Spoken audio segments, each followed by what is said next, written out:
जय महाकाल। मित्रों, यदि आप अपने शत्रुओं को नष्ट करना चाहते हैं, अब वह शत्रु कई प्रकार के हो सकते हैं।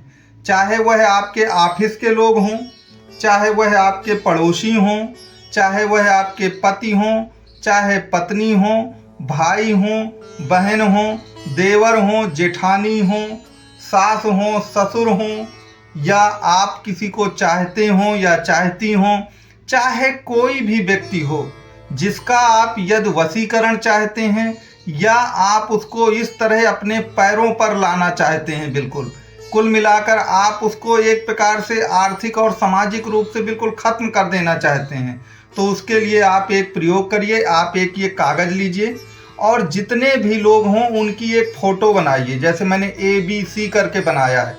मान लीजिए आपके 5 लोग ऐसे हैं तो आप ABCD करके उनका नाम लिखना है। जैसे A का नाम जो कुछ भी हो वो लिख दीजिए, B का नाम लिख दीजिए, C का या D का और E का। लेकिन एक चीज़ यहाँ पर याद रखें, यदि आपके पास उनकी फ़ोटो हो तो आप यह प्रयोग और भी अच्छा कर सकते हैं। इसके लिए आप क्या करिए कि उनका यहाँ पर नाम लिख दीजिए, फिर दूसरे का नाम लिख दीजिए, फिर तीसरे का नाम लिख दीजिए। इसी तरह ये नीचे आपको नाम सबके लिख देने हैं जितने भी लोग हों। मैंने उदाहरण के लिए आपको 3 नाम कुल मिला करके बना के दिखाए हैं। वह 4 भी हो सकते हैं, 2 भी हो सकते हैं, 6 भी हो सकते हैं। अब क्या करना है कि आप इस कागज़ को फोल्ड कर लेंगे। आप इस कागज़ को पूरी तरह फोल्ड कर लीजिए। फोल्ड करने के बाद आपको क्या करना है कि अपना जूता पहनना है और जूते के नीचे ही इस कागज़ को दबा करके 7 कदम चलने हैं। केवल 7 कदम आपको चलने हैं। 7 कदम चलने के बाद इस कागज़ को इसी प्रकार रख लीजिए और हर फोटो पर, यदि फोटो नहीं है, केवल 4 खाने इस तरह बना करके उनका नाम लिख लीजिए। उस पर एक कपूर रख दीजिए। सब में एक एक कपूर रखिए, एक एक आपको लौंग रख देना है। और इसको रखने के बाद ओम महाकालेश्वराय नमः आपको 11 बार बोलना है। और इतना बोलने के बाद आप इस कागज़ पर आग लगा दीजिए। मतलब जैसे ही आप कपूर पे आग लगाएंगे कागज़ जलने लगेगा। पूरा कागज़ जब जल जाए तो फिर आपको उसमें करना क्या है, आपको उसमें कुछ नहीं करना है। इस कागज़ की जो राख है, जो ये जल चुका है, उसको एक काले कपड़े में बांध करके किसी गंदे स्थान पर या गंदगी में आपको इस राख को पूरी तरह से फेंक देना है।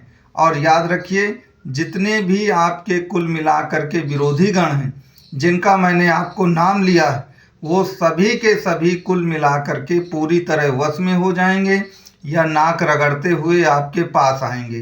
तो आप इस प्रयोग को करिए। लेकिन याद रखिए, तंत्र मंत्र में आपका 2 चीज़ें सही होनी चाहिए।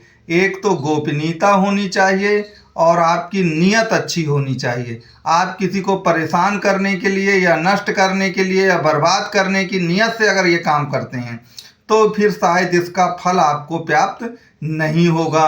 तो मित्रों, आप इस प्रयोग को करिए। आपको कोई भी दिक्कत आए तो दिए गए नंबर पे आप संपर्क कर सकते हैं, बात कर सकते हैं। लेकिन याद रखिए, वो जो मैं आपको बता चुका हूँ कि आपको गोपनीयता और अच्छी नियत, इन दोनों चीज़ों का ध्यान देना है।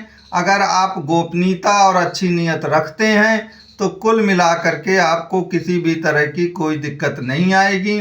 और तंत्र मंत्र से संबंधित आपका कोई भी प्रश्न हो तो आप कमेंट बॉक्स में लिख सकते हैं या दिए गए नंबर पर आप संपर्क कर सकते हैं। आपके नाम की गोपनीयता पूरी तरह बना के रखी जाएगी। आपको वीडियो देखने के लिए कोटि कोटि धन्यवाद।